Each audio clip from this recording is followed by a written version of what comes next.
आपका स्वागत है इस वीडियो में। मैं इस कोशिश में हूं कि पहले आपको बेसिक्स की नॉलेज दे दूं। आपके बेसिक्स कॉन्सेप्ट जो पाइथन में नीडेड है वो आपकी स्ट्रांग कर दूं मैं पहले। और जब बेसिक चीजों अगर स्ट्रांग हो जाती है ना, तो फिर जो नए एलिमेंट्स होते हैं, जो मेन कॉन्सेप्ट्स हैं, उसे पढ़ना आसान हो जाता है। मान लीजिए कि मैं फंक्शन यूज करता चला जाऊं, इंट फंक्शन यूज करूं, इनपुट फंक्शन यूज करूं, उसके पैरेंथेसिस में कुछ लिख दूं, कभी रिटर्न कराऊं, कभी रिटर्न ना कराऊं, कभी कुछ यूज कर दूं अगर, और इसके बेसिक कॉन्सेप्ट्स ही अगर दिक्कत है तो हम बहुत अच्छे तरीके से कमांड नहीं कर पाएंगे।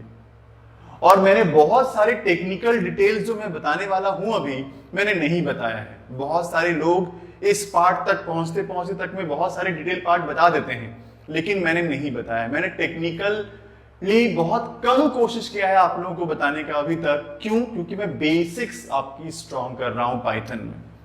और जब बेसिक स्ट्रांग हो जाएगा ना, तो फिर मैं पूरे जम करके मैं इस बात को कहूंगा कि हाँ ये फंक्शन है, ये लूपिंग का पार्ट है, लूपिंग ऐसे लगाते हैं, रेंज की फंक्शन कैसे यूज होती है। तो बेसिक्स में स्ट्रांग करना चाह रहा हूं, इसीलिए मैं फंक्शन चैप्टर पहले पढ़ा रहा हूं आपको। आप फंक्शंस, कई फंक्शंस यूज करोगे आगे चल करके, और बिना फंक्शन को जाने आप फंक्शन को यूज करोगे तो ये अच्छा नहीं रहेगा। इसीलिए मैं चाहता हूं कि पहले फंक्शन ही आपको पहले बता दूं, और इसीलिए मैं इस वीडियो में आपको फंक्शंस के कॉन्सेप्ट बताने जा रहा हूं। और अभी कुछ वीडियोस में मैं आपको इस कॉन्सेप्ट, फंक्शन के कॉन्सेप्ट स्ट्रांग करा ही दूंगा। उसके बाद जो मेन टेक्निकल टॉपिक है ना पाइथन के, वो स्टार्ट करने जा रहा हूं। तो चलिए खैर इस वीडियो से स्टार्ट करते हैं बिना टाइम वेस्ट किए। फंक्शन बहुत ही इंपॉर्टेंट कॉन्सेप्ट, बहुत ही इंपॉर्टेंट, बल्कि इतना इंपॉर्टेंट है ना कि बिना फंक्शन की कोई लैंग्वेज काम नहीं कर सकता है। हर एक ही दो तरह के लैंग्वेजेस हैं, एक तो प्रोसीजर ओरिएंटेड लैंग्वेज है और एक ऑब्जेक्ट ओरिएंटेड लैंग्वेज है। जो प्रोसीजर ओरिएंटेड लैंग्वेज होते हैं ना, जैसे सी है, वो टोटली फंक्शन डिपेंडेंट होते हैं, सारा काम फंक्शन पे डिपेंडेंट होता है। और जो ऑब्जेक्ट ओरिएंटेड होते हैं ना, वो दो चीजों पे फोकस करते हैं, एक डेटा पे और एक फंक्शन पे, लेकिन काम वो भी फंक्शन से ही करवाते हैं। फंक्शन तो वो नहीं छोड़ रहा, फंक्शन को भी वो बहुत इंपॉर्टेंट मान रहा है। और बताओ एक सच्चाई आपको आज, पाइथन प्रोसीजर ओरिएंटेड भी है और ऑब्जेक्ट ओरिएंटेड भी है।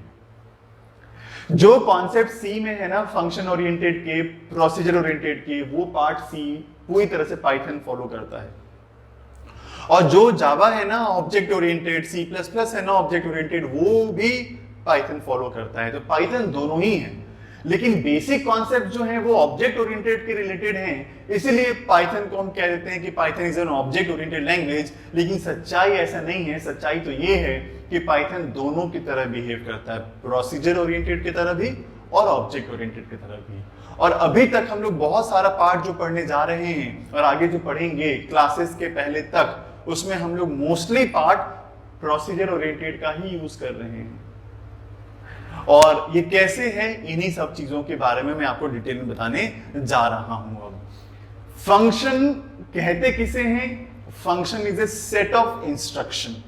कोई भी काम करना हो आपको, तो कोई भी काम करना हो तो कुछ तो लिखोगे कैसे कैसे काम करना है। तो वो काम करने के लिए जो स्टेप बाय स्टेप आप प्रोसीजर लिखोगे ना, कि कोई काम को हम स्टेप बाय स्टेप कैसे कर रहे हैं, उसी सेट ऑफ इंस्ट्रक्शन को, सेट ऑफ प्रोसीजर को ही हम लोग क्या कहते हैं? फंक्शन कहते हैं। लेकिन उस फंक्शन का एक डेफिनेट टास्क होना चाहिए, एक पर्पस होना चाहिए। तो कोई भी पर्पस को फुलफिल करने के लिए अगर हमने सेट ऑफ इंस्ट्रक्शंस को कलेक्ट कर रखा है, तो उस सेट ऑफ इंस्ट्रक्शन को हम लोग क्या कहेंगे? फंक्शन। फंक्शन बनाएंगे कैसे? बहुत आसान है, मैं आपको बताऊंगा इसी वीडियो में। फंक्शन को यूज कैसे करेंगे वो भी मैं बताऊंगा। लेकिन फंक्शन बेसिकली दो टाइप के हैं, एक जो पहले से बना दिए जा चुके हैं लाइब्रेरी के अंदर, और एक जो हम लोग बनाएंगे। अब जो बना दिए गए हैं उसे हम सिर्फ यूज करेंगे, और जिसको बनाना है वो कैसे बनाना है ये तो मैं आपको बोल ही रहा हूं कि मैं आपको बताने जा रहा हूं। लेकिन सबसे पहले यूज कैसे करते हैं फंक्शन के बारे में, यूज में क्या क्या बातों को ध्यान रखना चाहिए, पहले ये सुनते हैं, उसके बाद मैं आपको बताऊंगा कि कैसे बनाएंगे कुछ फंक्शंस। देखिए इंट फंक्शन है, है ना।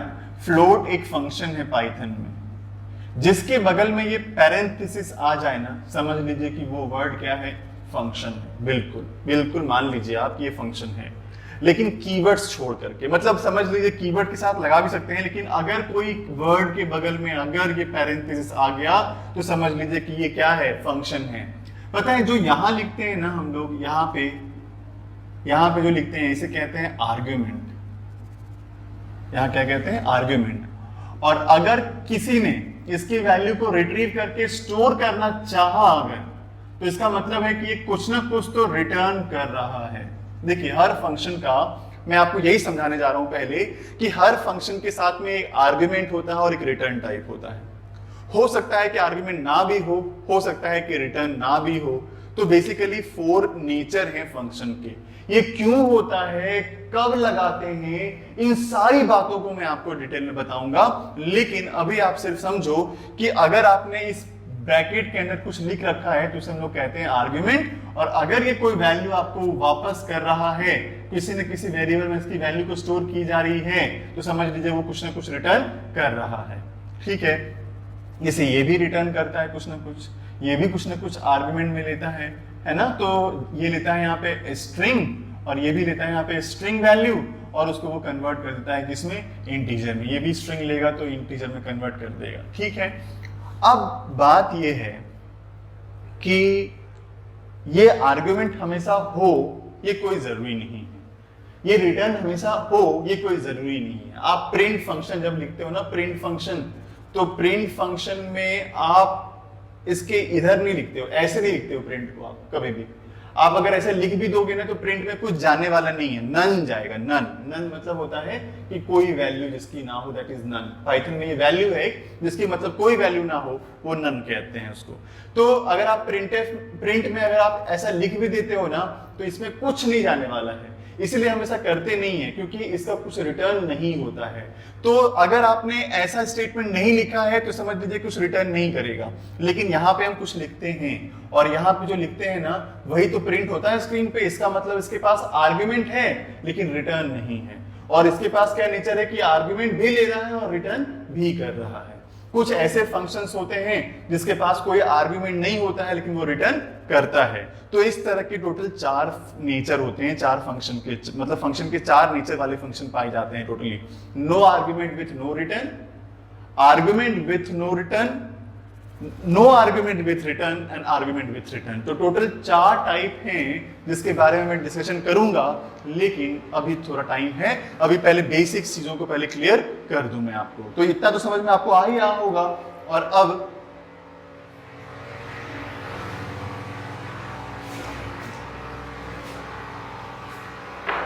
देखिए पॉइंट है कि ये तो फंक्शन को यूज करने की बात हो रही है, ठीक है, लेकिन फंक्शंस को बनाएंगे कैसे, और जब बनाएंगे तो क्यों बनाएंगे फंक्शन को, ये भी तो समझना बहुत जरूरी है कि फंक्शन अगर बनाया गया है तो क्यों बना के रखा गया, और अगर हम बनाएंगे तो क्यों बनाएंगे। ठीक है, तो पहले मैं इसके बारे में बता दूं फिर इसकी आगे डिस्कशन करूंगा। देखिए एक्चुअली क्या है ना कि हम लोग जब सॉफ्टवेयर बनाते हैं तो पूरा सॉफ्टवेयर का काम एक जगह नहीं लिखते हैं। पूरे सॉफ्टवेयर का, अगर मान लीजिए कॉलेज के लिए पूरा सॉफ्टवेयर बनाना है आपको, तो कॉलेज के लिए सॉफ्टवेयर बनाने तो कॉलेज में बहुत सारे काम है, एडमिशन के काम है, लाइब्रेरी के काम है, अकाउंट्स का काम है, एकेडमिक्स का काम है, बहुत सारे काम होते हैं। उन सबके कोड क्या मैं एक ही जगह लिखूंगा? नहीं। अगर एक ही जगह लिखूंगा, एक ही फंक्शन के अंदर लिखूंगा ना, तो कॉम्प्लेक्सिटी बहुत बढ़ जाएगी। तो उस कॉम्प्लेक्सिटी को कम करने के लिए मैं एक ही बड़े से पार्ट को छोटे छोटे पार्ट्स में डिवाइड कर दूंगा। तो हर छोटे पार्ट को मैं क्या करूंगा, एक फंक्शन बनाऊंगा। एडमिशन के लिए अलग फंक्शन बना दूंगा, और एकेडमिक्स के लिए अलग, लाइब्रेरी के लिए अलग, अकाउंट्स के लिए अलग। तो इस तरह से मैं अपने काम को डिवाइड करूंगा, तो अपने आप को मॉड्यूलराइज करूंगा। एक बड़े से प्रॉब्लम को छोटे छोटे पार्ट्स में हम डिवाइड करेंगे, लेकिन कैसे? फंक्शंस बना बना करके। तो फंक्शन जो है ना हमारी कॉम्प्लेक्सिटी को कम कर देता है, ठीक है। तो ऑब्वियस सी बात है, जब लैंग्वेज बनाया गया होगा तो लैंग्वेज में एक काम थोड़ी होगा, बहुत सारे काम होंगे।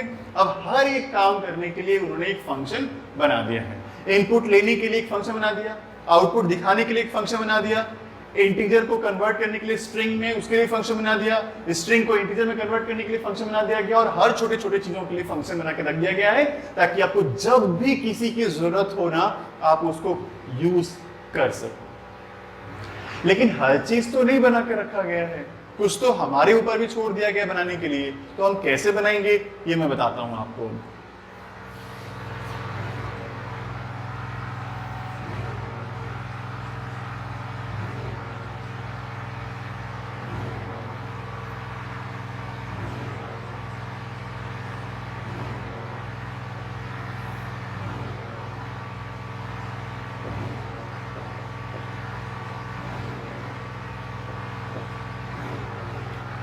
फंक्शन बनाने के लिए एक कीवर्ड का यूज करते हैं जिसका नाम है डेफ। डेफ लिखोगे तभी समझ में आएगा इंटरप्रेटर को कि आप यह बना रहे हो ये क्या बनने जा रहा है, फंक्शन। और पैरेंथेसिस तो पहचान है फंक्शन का, आपको पैरेंथेसिस तो बनाना ही पड़ेगा क्योंकि यही तो पहचान है कि ये फंक्शन है। और यहाँ पे कॉलन लिख रहे हो क्यों, ताकि आप इसकी डेफिनेशन लिख सको, क्योंकि कॉलन लिखने से ही 4 स्पेस स्टार्ट होता है, आइडेंटिफिकेशन स्टार्ट होता है, उसका स्कोप स्टार्ट होता है। और अब जब लिखोगे आप 4 स्पेसेस मेंटेन करते हुए तो ये सारे पार्ट जो होंगे, ये जो बनेगा वो किसका डेफिनेशन होगा, इस मैसेज फंक्शन का। और अगर आप एक ही लाइन लिख रहे हो तो बस इतना ही लिख करके छोड़ दो आप, तो इसका डेफिनेशन क्या है, एक ही लाइन ही इसकी डेफिनेशन है। तो इसकी डेफिनेशन क्या है कि करता क्या है, हेलो प्रिंट करेगा स्क्रीन पे। लेकिन कोई भी फंक्शन जो है वो काम तभी करता है जब आप उसे बुलाओगे, कॉल करोगे। पता है लाइब्रेरी में कितने सारे फंक्शन होंगे, बहुत सारे हैं, हजारों हो सकते हैं, है ना। लेकिन वो क्या हर वक्त हर समय काम कर रहे हैं क्या, नहीं, वो काम तब करेगा जब हम उसे क्या करेंगे, कॉल करेंगे। तो इसीलिए ये फंक्शन अपने आप से काम नहीं करेगा, लेकिन जब हम इससे कॉल करेंगे ना, मैसेज का नाम लेंगे ना, तब जाकर के ये फंक्शन काम करेगा और तब स्क्रीन पे क्या प्रिंट करेगा, हेलो प्रिंट करेगा। तो ये एक छोटा सा फंक्शन है जो मैंने बनाया है, लेकिन मैंने आपको बताया कि ये जो मैंने पूरा लिखा है ना यहाँ से यहाँ तक, ये फंक्शन का डेफिनेशन है। ये काम कभी नहीं करेगा जब तक कि आप उसे कॉल नहीं करोगे। तो ये क्या है, कॉलिंग स्टेटमेंट है, और ये क्या है, इसकी फंक्शन की क्या है, डेफिनेशन है। और डेफिनेशन लिखने के लिए हम लोग एक डेफ कीवर्ड का यूज करते हैं। डेफ कीवर्ड से ही समझ आता है कि हम फंक्शन बनाने जा रहे हैं। अब हमें यह समझना पड़ेगा कि हम आर्गुमेंट कब पास करेंगे, रिटर्न कब करेंगे, और उसके अंदर डेफिनेशन लिखेंगे तो कैसे लिखेंगे। तो इन्हीं बातों के बारे में डिस्कशन करूंगा मैं आपके नेक्स्ट वीडियो में। इस वीडियो में इतना रखते हैं, छोटा सा चीज बता दिया हूं आपको, और अब मैं आपको एक्सप्लेन करूंगा डिटेल में कि फंक्शन कैसे बनाते हैं और कैसे कैसे उसके पार्ट्स को मैनेज करेंगे। तो चलिए इस वीडियो में इतना रखते हैं। देखने के लिए बहुत बहुत धन्यवाद आपका। Thank you so much.